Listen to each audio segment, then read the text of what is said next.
I finally got some toilet tissue, and Leonard Floyd is off the Bears. This is definitely a crazy day. So, first and foremost, let me just throw it out there. I want to wish everybody a safe journey right now through all these uncertain times. Um, yeah, I have a lot of thoughts on the corona stuff. Maybe I should do my own separate thing on that, but whatever the facts are or whatever led to it, we're here. And so we can't stop the force of people. People are going to do things. And so whether it's necessary or not, we just got to go with it because, you know, people are buying up all the supplies and crap. But anyway, I fought through the grocery store, got back home just so we could start talking some Bears free agency. Free agency in general is going pretty nuts. And I was going to wait, but I'm like, let me talk about it. And then if something happens, we'll add on to it later. So specifically for the Bears, we'll look at what's going on for them. And then we'll talk a little bit or a lot probably in a different episode about the general free agency. So with the Bears, this is funny because I'm pretty sure I didn't put this in the community message, but I wanted to, and no one's going to believe me because I didn't actually do it. So that's fine. But I literally was going to say, like, I think Jimmy Graham is probably the one target that you could really think about in this top 100 group if you want to go for a tight end. And lo and behold, that's who we get. I mean, he is not half of what he used to be, which is one of the reasons that it made him a reasonable target for me, but he still can do some things. And, he's a big dude. You can't teach that type of size. So 2 years, 16 million looks like. So about 8 million a year. I don't know what's guaranteed and whatnot. I don't know all the details of all these contracts, but yeah, Jimmy Graham. We got Jimmy Graham. And I was thinking, like I said, a veteran, a guy that's been asked to block a little more in his past few stints in the NFL. So learning that, still not a great blocker, but definitely a red zone target and just a veteran at it. And so, again, you know how I feel about tight end situation. But I'm okay if this is all we do, if this is a low cost option to get a number one guy, somebody that can mentor a little bit. I don't really want to throw any big money at no tight ends, even though there's not any big names, and it's too late. And I didn't want to throw a bunch of draft capital at it either, because I think there's a couple good tight ends out there, but none that are worth high premium picks. And so I think tight ends are a dime a dozen. I like this as a stopgap move. I'm cool with it. All right, so Danny Trevathan and Nick Kwiatkowski. So we talked a lot. We got 3 linebackers that are prime enough to be starters. Roquan, top 10 pick, obviously going into his 3rd year, he's not going to be a guy that we get rid of. Danny Trevathan and Nick Kwiatkowski, the free agents, that's more so was the discussion. And I said before, I thought Danny would be the guy I would bring back. And so that's what the Bears end up doing. He gets a 3-year extension. Let's see. So about 14 million in guarantees, it says, whatever. 3 years is about decent. He is getting up there, longer in the tooth, but still one of the better cover linebackers. And I've said again, the thing that Trevathan and Roquan give us is that plus in coverage. And for anybody that doesn't believe that, just look what happened when we didn't have those two together. Look what happened when we didn't have Amos. Look what happened when Prince really fell off and the coverage wasn't as good as it was last year. You saw what happened with the pass rush. So our coverage is very important to the way our defense is structured.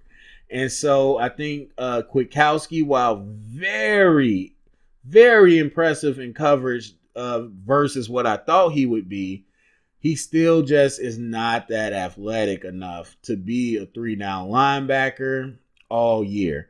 And so he ends up going to the Oakland Raiders, getting some good money. Actually, let's look at it. We ain't gonna stunt our boy. He was with us. So they're the Las Vegas Raiders now. My bad. I was like, why can't I find it? So let's shout out to Nick. He got a 3-year, $21 million contract, so 7 a year, 13.5 million in guarantees. So that's a lot of his contract that's guaranteed. So actually, he got a contract similar to Trevathan's extension. So shout out to him, man. I'm glad he made some money. So yeah, that's what we're rolling with. I'm sure we'll find. We still got Iggy. We really haven't seen him play ever at linebacker.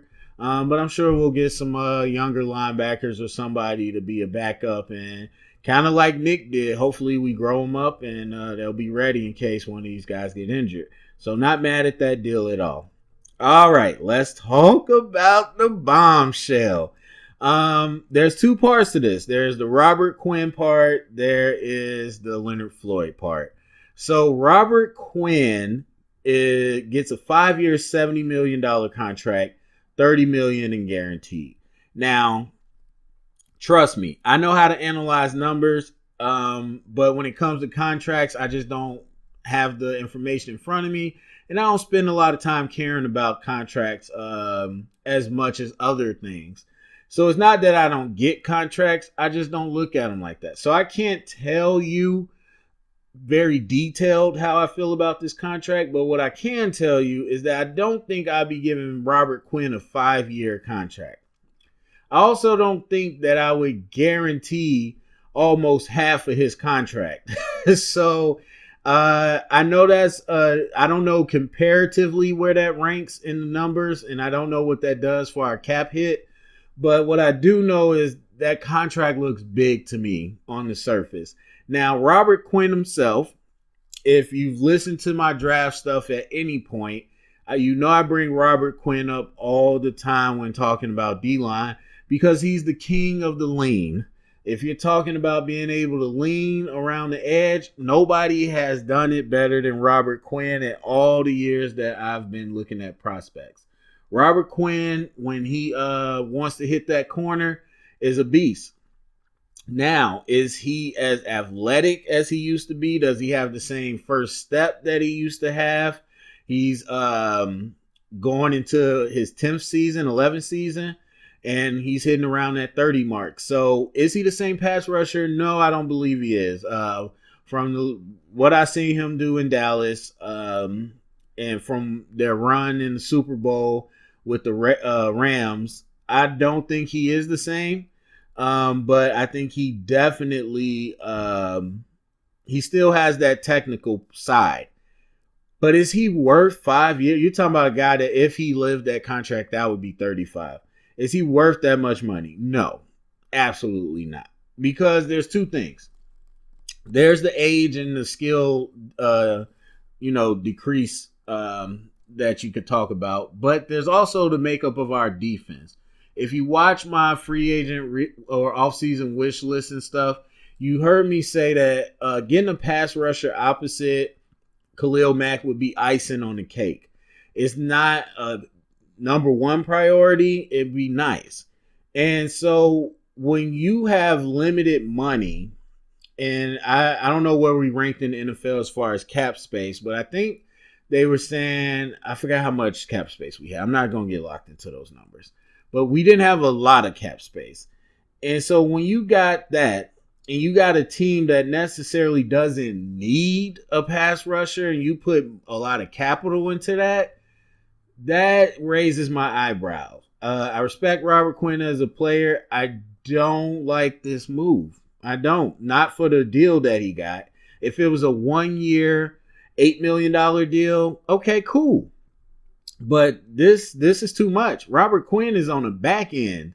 And even at his best, as good as his lean is, at his best, he wasn't a prolific pass rusher in the league. And so to see him get this much money at this point in his career for this defense, I think it's a really bad move. Now, on the opposite side, a shocking move that I don't know how I feel, but Leonard Floyd gets released. Now, this does help with the cap space to bring in Robert Quinn. But again, if you're going to open up some cap space, I think there's other positions we could have been looking at. And I'm not going to go through the whole free agency right now in this episode, But if you go through, you can see that a number of the targets that I talked about, a number of the premium targets have been signed. And so you are putting energy and money into this person that I don't think is a big need. Meanwhile, a lot of good players that we could have had are now gone. So that's tough for me. That really is tough for me to say that I like that move. But anyway, with Leonard Floyd, I think that was the right move. I don't know that you should have picked up that option. I don't know that I would have when he was first available or when he was first, at that twilight. And so they end up doing it. And again, I've talked about Leonard Floyd before. He wasn't like doo-doo. He wasn't terrible, but he just never got to that point. And so I'm almost wondering, maybe it was just worth it to get the money by releasing him. But I'm wondering if a trade would have made more sense because even if you trade him, the money's off your books. And so I don't know that releasing Floyd. Now, I'm sure somebody's going to be like, actually, if you did this would have happened. Maybe. I don't know. But to me, I'm just like, I kind of probably would have traded him or something. Or I definitely wouldn't picked up his 5th-year option back then. So either way, it is what it is. Leonard Floyd's going to be gone, and he's going to be replaced by Robert Quinn, who I think is probably better than Leonard Floyd, but he's not worth this contract at all. And so while all that's happening, I guess there's a number of things that could affect the Bears, but I think the biggest thing is Teddy Bridgewater is signing with the Panthers. So that's a twofer because Bridgewater, who a lot of people wanted, and I didn't at all, he's gone off the board. But in the same breath, that makes Cam Newton available because Cam's going to be traded. So now that puts us on that Cam radar for real, as we now know it's a real thing. It was somebody else. Oh, of course, Tom Brady has said he's not returning to the Patriots. So that's on the radar. Not saying that he's going to pick the Bears, but that's on the radar. Marcus Mariota also signed with the Raiders. So a lot of people talked about him. He's off the board. Tannehill, I believe, went back to the Titans on a new deal. So kind of the people that a lot of people were talking about for the Bears have new homes. And so that's kind of where we are right now. So I'm sure there's more to happen the rest of this day, and I'll pop back up if something big happens. But go to the comment section, Bears fans. What do you think? Leonard Floyd's finally gone. A lot of people hated him. What do you think about Robert Quinn being on the team? What do you think about his contract? What do you think about letting Nick Kwiatkowski go? Would you have rather kept him instead of Trevathan? Go to the comment section. Let me know. Share it around, get the conversation started. Thumbs up, subscribe, and thank you for listening. Remember, stay up and bear down.